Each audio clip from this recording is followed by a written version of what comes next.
ദിവസത്തിൽ ഒരാളെങ്കിലും ഈയൊരു ചോദ്യം ചോദിക്കാതെ പോകാറില്ല. എന്താണെന്ന് ചോദിച്ചു കഴിഞ്ഞാൽ, ലൈഫിൽ, ജീവിതത്തിൽ പലതരത്തിലുള്ള ആൾക്കാരുമായിട്ട് ഇൻട്രാക്ട് ചെയ്യുമ്പോൾ, അതിപ്പോൾ ഭർത്താവായിക്കോട്ടെ, ഭാര്യ ആയിക്കോട്ടെ, സുഹൃത്തുക്കളായിക്കോട്ടെ, അല്ലെങ്കിൽ കൊളീഗ്സ് ആയിക്കോട്ടെ, അവരുടെ ഒക്കെ ഇൻട്രാക്ഷൻ മുഖേന നമുക്ക് മാനസികമായിട്ട് എന്തെങ്കിലും ഒരു ഹേർട്ട് ഉണ്ടായാൽ അത് വീണ്ടും വീണ്ടും മനസ്സിനെ വേദനിപ്പിച്ചുകൊണ്ടിരിക്കുകയാണ്.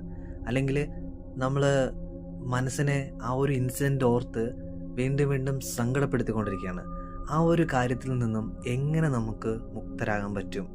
അല്ലെങ്കിൽ ആ ഒരു ട്രിഗറിങ് എന്നെ വീണ്ടും വീണ്ടും പോസിറ്റീവ് അവസ്ഥയിലേക്ക് കൊണ്ടുപോകാതെ വീണ്ടും വീണ്ടും നെഗറ്റീവ് എന്ന അവസ്ഥയിലേക്ക് കൊണ്ടുപോയിക്കൊണ്ടിരിക്കുകയാണ്.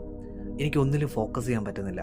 പലതരത്തിലും എനിക്ക് വീണ്ടും വീണ്ടും ആ പഴയ ചിന്ത, ആ വ്യക്തിയോട് എനിക്ക് വളരെയധികം ദേഷ്യം, പക, എനിക്ക് എന്നോട് തന്നെ ദേഷ്യം വരുന്നു. ഇങ്ങനെ പലതരത്തിലുള്ള കാര്യങ്ങൾ ഫേസ് ചെയ്യുന്നുണ്ട്. ഇത് എനിക്ക് എങ്ങനെ റിക്കവർ ചെയ്യാൻ പറ്റുമെന്ന് ചോദിക്കുന്നുണ്ട്. ഒരു പക്ഷേ നിങ്ങളും ഇതുപോലെ ഉള്ള ഒരു യാത്രയിലാവാം, അല്ലെങ്കിൽ ഇതുപോലെ ഫേസ് ചെയ്യുന്ന ഒരു അവസ്ഥയിലാവാം. കുറച്ച് നാളുകൾക്ക് മുന്നേ എൻ്റെ ലൈഫിലും ഇതുപോലെ പലതരത്തിലുള്ള സ്ട്രഗിൾസ്, എനിക്ക് താങ്ങാൻ പറ്റാത്ത തരത്തിലുള്ള വേദനകൾ വന്നപ്പോൾ ഞാൻ ചെയ്ത ഹീലിംഗ് മെത്തേഡാണ് ഞാൻ നിങ്ങൾക്ക് വേണ്ടി പറഞ്ഞു തരുന്നത്. ഇത് വളരെ പോസിറ്റീവായിട്ട്, അതുപോലെ തന്നെ വളരെ ആത്മവിശ്വാസത്തോടു കൂടി ചെയ്യുക. അപ്പോൾ നിങ്ങൾക്ക് മാറ്റം കാണാൻ പറ്റും, മാറ്റം ഫീൽ ചെയ്യാൻ പറ്റും. വീഡിയോയിലേക്ക് പോകുന്ന മുന്നേ വളരെ പോസിറ്റീവായി ഡെവലപ്പ് ചെയ്ത് നിൽക്കുന്ന വാട്സപ്പ് കമ്മ്യൂണിറ്റിയിലേക്ക് നിങ്ങൾക്ക് വരാൻ ആഗ്രഹം ഉണ്ടെങ്കിൽ, നിങ്ങളുടെ ലൈഫ് ചേഞ്ച് ചെയ്യാൻ ആഗ്രഹിക്കുന്നുണ്ടെങ്കിൽ, നിങ്ങളുടെ ട്രൈബ് ചേഞ്ച് ചെയ്യാൻ ആഗ്രഹിക്കുന്നുണ്ടെങ്കിൽ, ഉറപ്പായിട്ടും ഡിസ്ക്രിപ്ഷനിൽ കൊടുത്തിട്ടുള്ള വാട്സപ്പ് ലിങ്ക് ക്ലിക്ക് ചെയ്താൽ ഡയറക്റ്റായിട്ട് നമ്മളെ ഫാമിലിയുമായിട്ട് അസോസിയേറ്റ് ചെയ്യാം. എല്ലാ ദിവസവും ഫ്രീ ക്ലാസ്സസ് ഉണ്ട്. വാട്ടർ ടെക്നിക്, അഫോർമേഷൻസ്, മണി അഫോർമേഷൻസ്, വിഷ്വലൈസേഷൻസ്, ഗ്രാറ്റിറ്റ്യൂഡ് അഫോർമേഷൻസ്, ഇതൊക്കെ ബ്രഹ്മമുഹൂർത്ത് എന്ന ടൈമിലാണ് നമ്മൾ ചെയ്യുന്നത്. സോ നിങ്ങളുടെ ലൈഫ് ചേഞ്ച് ചെയ്യാനായിട്ട് സാധിക്കും. അതുപോലെ നിങ്ങൾ ആദ്യമായിട്ടാണ് നമ്മുടെ ചാനൽ കാണുന്നുണ്ടെങ്കിൽ ഉറപ്പായിട്ടും സപ്പോർട്ട് നൽകുക, സബ്സ്ക്രൈബ് ചെയ്യുക. ഇതിലെ നൽകിയ എല്ലാ സപ്പോർട്ടിനും ഹൃദയത്തിൻ്റെ ഉള്ളിൽ നിന്നും നന്ദി അറിയിക്കുന്നു. Thank you so much.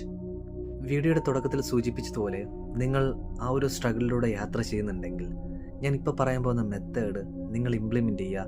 നിങ്ങൾക്ക് ഉറപ്പായിട്ടും ആ ഒരു അവസ്ഥയിൽ നിന്നും കയറി വരാൻ പറ്റും. എന്താണെന്ന് ചോദിച്ചാൽ, ഇതിന് 2-3 കാര്യങ്ങളുണ്ട്. ഒന്ന്, നിങ്ങളൊരു പേപ്പർ എടുക്കുക, ഒരു പേന എടുക്കുക. ഈ ഒരു പ്രോസസ്സ് നിങ്ങൾ ചെയ്യേണ്ടത് തുടർച്ചയായിട്ട് 11 ദിവസം ഈ പ്രോസസ്സ് ചെയ്യണം. എന്താണ് ചോദിച്ചാൽ, രാത്രി കിടക്കാൻ പോകുന്ന മുന്നേ ആയിട്ട് നിങ്ങളെ അലട്ടുന്ന, നിങ്ങളെ വേദനിപ്പിക്കുന്ന, നിങ്ങളെ വീണ്ടും വീണ്ടും ട്രിഗറിലേക്ക് കൊണ്ടെത്തിക്കുന്ന ആ ഒരു ഇൻസിഡൻറ്റ്, അല്ലെങ്കിൽ നിങ്ങളുടെ ഉള്ളിലുള്ള ദേഷ്യം, അതൊക്കെ നല്ല ഫീലിങ്സും ഇമോഷൻസും കൊടുത്തുകൊണ്ട്, ആ സമയത്ത് നിങ്ങൾക്ക് ദേഷ്യം വരുന്നുണ്ടോ, ദേഷ്യം എക്സ്പ്രസ് ചെയ്യുക. ആ സമയത്ത് നിങ്ങൾക്ക് സങ്കടം വരുന്നുണ്ടോ, കരയാൻ തോന്നുന്നുണ്ടോ, ജസ്റ്റ് എക്സ്പ്രസ് ഇറ്റ് ചെയ്തോളൂ. എന്നിട്ട് നല്ല ഡീറ്റെയിൽഡ് ആയിട്ട് ആ ഒരു കാര്യം പേപ്പറിൽ എഴുതുക.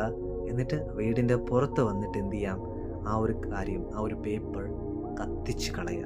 എന്നിട്ട് എന്താ ചെയ്യേണ്ടത്, കത്തിച്ചുകൊണ്ടിരിക്കുമ്പോഴും, അത് കത്തിക്കൊണ്ടിരിക്കുമ്പോഴും നിങ്ങളുടെ ഉള്ളിലുള്ള അഫർമേഷൻ നിങ്ങൾ പറയേണ്ടത്, ഈ നിമിഷം മുതൽ ഞാൻ പോസിറ്റീവായിട്ടുള്ള കാര്യങ്ങൾ അട്രാക്റ്റ് ചെയ്യുന്നു.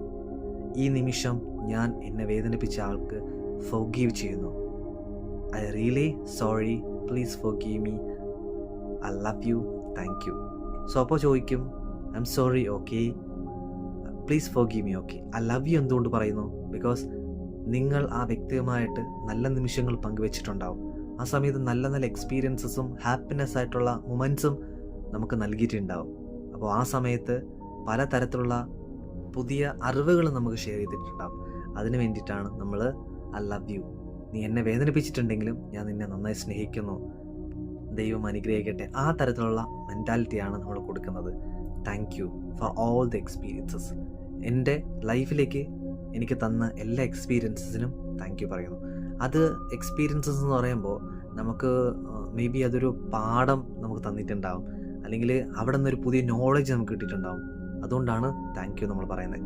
ഈ ഒരു കാര്യം തുടർച്ചയായിട്ട് 11 ദിവസം നിങ്ങൾ നിർബന്ധമായി ചെയ്യുക. അപ്പോൾ ചോദിക്കും, ഏതെങ്കിലും ഒരു ദിവസം മുടങ്ങിപ്പോയാലോ? കുഴപ്പമില്ല, വീണ്ടും സ്റ്റാർട്ട് ചെയ്തോളൂ. ഓക്കെ. അപ്പോൾ ഓരോ ദിവസം കഴിയും തോറും നിങ്ങളുടെ ഉള്ളിൽ നിന്നും ആ ഒരു ഗാഢമായിട്ടുള്ള വേദന, ഗാഢമായിട്ടുള്ള ദേഷ്യം മാറുന്നത് നിങ്ങൾക്ക് കാണാൻ പറ്റും. ഫീൽ ചെയ്ത് നോക്കിയോ? ഇനി അങ്ങനല്ല, 11 ദിവസം ചെയ്തിട്ടും മാറുന്നില്ലെങ്കിൽ ഉറപ്പായിട്ടും ഒരു മെൻറ്ററിനെ കണ്ടെത്തുക, അവരോട് കാര്യങ്ങൾ സംസാരിക്കുക. എന്നിട്ട് അതിനുള്ള സൊല്യൂഷൻസ് ചോദിച്ച് മനസ്സിലാക്കി ലൈഫിൽ ഇംപ്ലിമെൻ്റ് ചെയ്യുക. കാരണം ഒരു ഇൻസിഡൻറ്റ് നമ്മുടെ ലൈഫിൽ ഉണ്ടായെന്ന് പറഞ്ഞ് നമ്മുടെ ലൈഫ് പൂർണ്ണമായിട്ട് തീർന്നു പോയിട്ടില്ല. നമുക്ക് ഇനിയും ഒരുപാട് യാത്രകൾ ചെയ്യേണ്ടതുണ്ട്. അപ്പോൾ നമുക്ക് സ്വന്തമായിട്ട് കാര്യങ്ങൾ ചെയ്യാൻ പറ്റുന്നില്ലെങ്കിൽ ഒരാളുടെ സപ്പോർട്ട് ചോദിക്കുക, ഹെൽപ്പ് ചോദിക്കുക. അതിൽ ഒരിക്കലും നിങ്ങൾ മടി കാണിക്കരുത്. അവരെന്ത് വിചാരിക്കും, ഇവരെന്ത് വിചാരിക്കും. നോ, നിങ്ങൾക്ക് രക്ഷപ്പെട്ടേ പറ്റുള്ളൂ. ഒരു ഇൻസിഡൻറ്റ് ഉണ്ടായെന്ന് പറഞ്ഞ് ജീവിതം അവസാനിച്ചിട്ടില്ല. ഇനിയും പുതിയൊരു തുടക്കത്തിന് തയ്യാറാവുക. ഓക്കെ, വീഡിയോ ഇഷ്ടപ്പെട്ടാൽ ലൈക്ക് ചെയ്യുക. അതുപോലെ തന്നെ നിങ്ങളുടെ സുഹൃത്തുക്കൾ, ഒരുപാട് ആൾക്കാർ ചിലപ്പോൾ ഇതിലൂടെ ഫേസ് ചെയ്യുന്ന ആൾക്കാരുണ്ടാകും. അവർക്ക് ഉറപ്പായും ഷെയർ ചെയ്ത് കൊടുക്കുക. ഇത് ഒരു പക്ഷേ നമുക്ക് ആ ഒരു വ്യക്തി തിരിച്ചു കൊണ്ടുവരാൻ പറ്റുന്ന ഒരു മാജിക്കലായിട്ട് ടൂൾ കൂടെ ആവാം മേ ബി. കാര്യം ഒരുപാട് ആൾക്കാർ സ്ട്രഗിൾ ചെയ്യുന്നുണ്ട്. ഒന്നാമത്തെ കാര്യം പുറത്ത് പറയാനുള്ള മടി, അല്ലെങ്കിൽ പുറത്ത് പറഞ്ഞ ആൾക്കാർ എന്ത് വിചാരിക്കും. പുറത്ത് പറയണ്ട, നിങ്ങൾ ഡയറക്റ്റ് യൂണിവേഴ്സുമായിട്ട് കമ്മ്യൂണിക്കേറ്റ് ചെയ്തോളൂ. പേപ്പറിൽ എഴുതുക, കത്തിച്ച് കളയുക. പേപ്പറിൽ എഴുതുക, കത്തിച്ച് കളയുക. എന്നിട്ട് മെഷർ ചെയ്യുക നിങ്ങളുടെ ഫീലിങ്സ് ഇമോഷൻസും എങ്ങനെയുണ്ട്, ഏതുവരെ ആയി എന്നൊക്കെ. Okay, yeah, God bless you.